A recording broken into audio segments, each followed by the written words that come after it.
राम भद्राचार्य को जो एक बयान आया हुआ था उसको लेकर समाजवादी पार्टी काफी हमलावर है।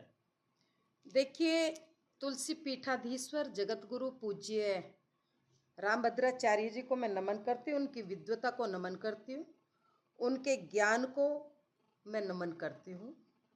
वास्तव में ऐसे विलक्षण अद्भुत संत ये हिंदुस्तान की धरती पर ही मिलते हैं। रही बात पूज्यपाद जगतगुरु रामभद्राचार्य जी ने जो कहा, बिल्कुल सच कहा। मैंने 15-20 साल पहले ये बात कही थी जो आज कथा के अंदर पूज्यपाद रामभद्राचार्य जी को कहने की नौबत आई। मिनी पाकिस्तान नहीं, जो रेशो पाकिस्तान के अंदर हिंदुओं का हो रहा है वही स्थिति पश्चिमी उत्तर प्रदेश में।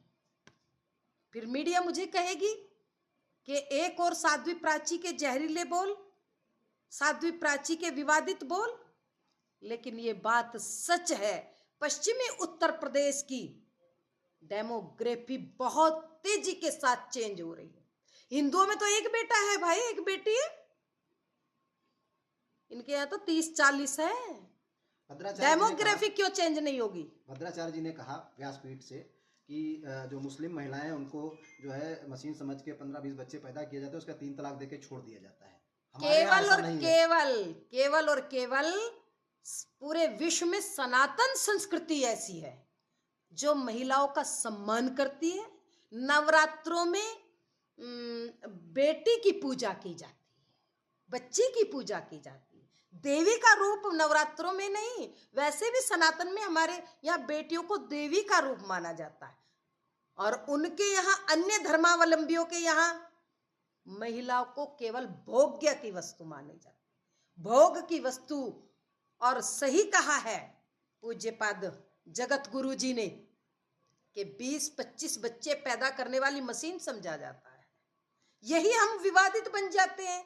सच को सच कहना गुनाह हो गया, हिंदुस्तान में अपराध हो गया, व्यक्ति स्वीकार नहीं करता। कल मौलाना से मेरी बहस हो रही थी जी न्यूज पर, बरेलवी से, मुझे शर्म आई। उसको कह रहे 4 शादी 25 बच्चे नहीं होते, झूठ बोलते ये बैठ करके चैनलों पर।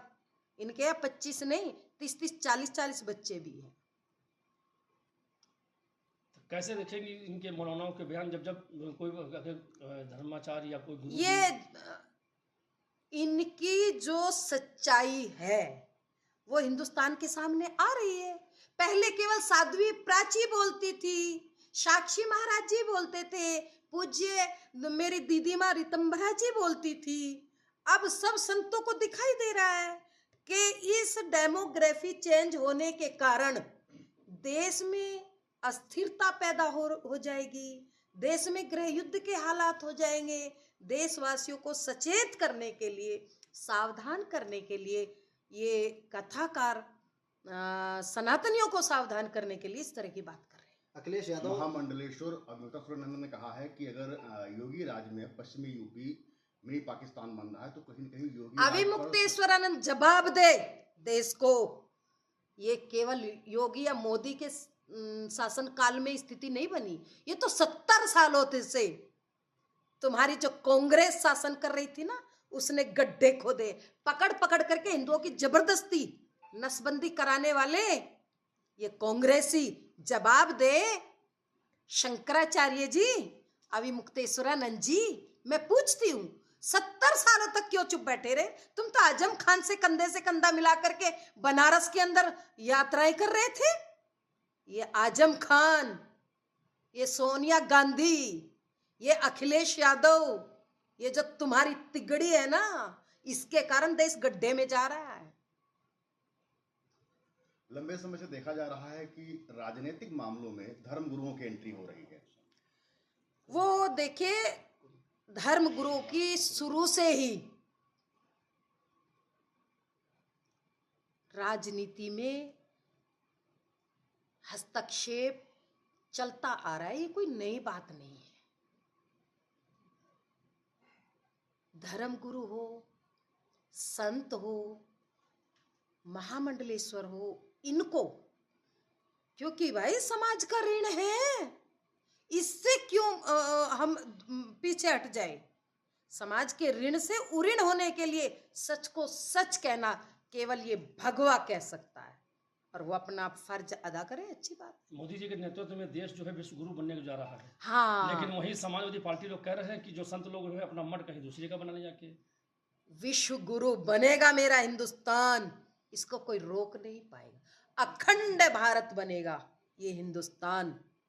समाजवादी पार्टी के दिल और दिमाग में जो पाकिस्तान की वो पड़े है ना, इनके दिल और दिमाग पाकिस्तान में पड़े है ना, तो सारा दिन ये राग वहीं का अलापते रहते हैं। इसीलिए ये संतों को भी टारगेट करते हैं, संतों पर भी कीचड़ उछालते हैं। इनकी तो फितरत रही है, इनको केवल वोट बैंक चाहिए, एक मुश्त वोट चाहिए। इसके लिए ये साधु संतों को, ये सनातनियों को, ये हिंदुओं को टारगेट करते हैं बड़ी योजना के साथ। ये डिम्पल भाभी के लिए मौलाना बकवास कर देता है, उस पर जवाब नहीं देंगे अखिलेश यादव, ना इनकी औकात है। क्रिकेट लीग हुई भारत और पाकिस्तान के साथ, विपक्ष ने उसका जमकर विरोध किया, ओवैसी भी विरोध कर रहे हैं, इस पे आप क्या कहेंगे? देखिए, इससे मैं भी आहत हूँ, दुखी हूँ, बस इतना ही कहूँगी। धन्यवाद।